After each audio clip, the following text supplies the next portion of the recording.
شاید چشم فلک نے وہ منظر، وہ دردناک اور خوفناک منظر پہلی دفعہ دیکھا ہوگا کہ ایک حقیقی باپ اپنے اکلوتے بیٹے کے حلقوم پر چھری چلا رہا ہے۔ عالم کون و مکان سناٹے میں ہے، سکوت طاری ہے، آسمان شستر ہے، کائنات کا ذرہ ذرہ محو حیرت ہے، فضائیں تھمی ہوئی،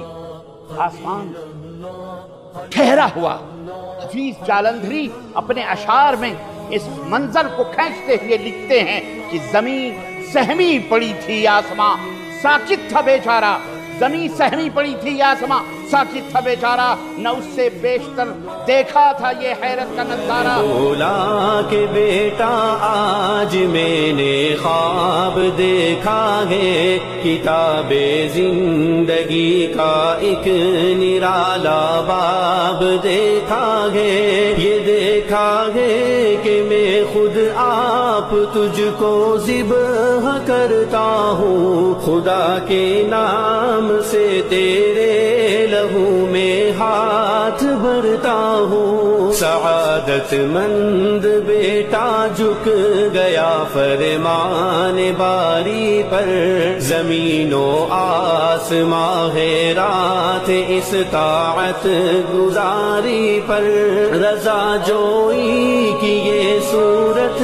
نظر آئی نہ تھی اب تک، یہ جرت بیشتر انسان دکھلائی نہ تھی اب تک، عجب بشاش تھے دونوں رضائے رب عزت پر، تأمل یا تذبذب کچھ نہ تھا دونوں کی صورت پر، کہا فرزند نے اے باپ اسماعیل صابر ہے، خدا کے حکم پر بندہ پہ تعمیل حاضر ہے، مگر آنکھوں پہ اپنی آپ پٹی باندھ لیجیے گا، میرے ہاتھوں میں اور پیروں میں رسی باندھ دیجیے گا، مبادا آپ کو صورت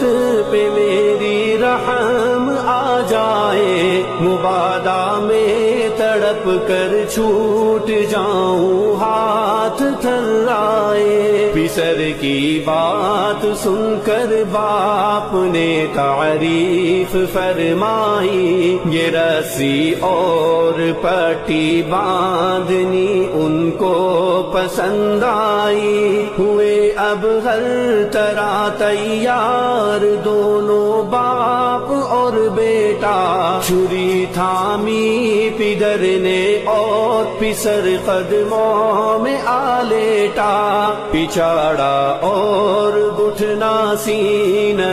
معصوم پر رکھا، چھری پتھر پہ رگڑی ہاتھ کو حلقوم پر رکھا، زمین سہمی پڑی تھی آسماں ساکن تھا بیچارہ، نہ اس سے بیشتر دیکھا تھا یہ غیرت کا نظارہ، پدر تھا مطمئن بیٹے کے چہرے پر بحالی تھی، چھری حلقوم میں اسماعیل پر چلنے والی تھی، مشیت کا مگر دریائے رحمت جوش میں آیا، کہ اسماعیل کا ایک رونگٹا کٹنے نہیں پایا،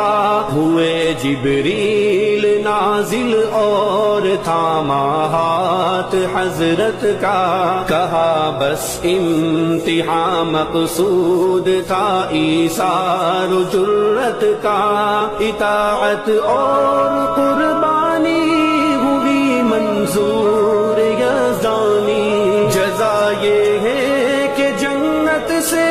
یہ آیا بر قربانی، ہمیشہ کے لیے اس خواب صادق کا ثمر لیجئے، اسی برے کو بیٹے کے عوض قربان کر دیجئے، مٹی قربانی انسان اسماعیل کے صدقے حیات نو ملی ایمان کی تکمیل کے صدقے خطاب اس دن سے اسماعیل نے پایا ذبیح اللہ خدا نے آپ ان کے حق میں فرمایا ذبیح اللہ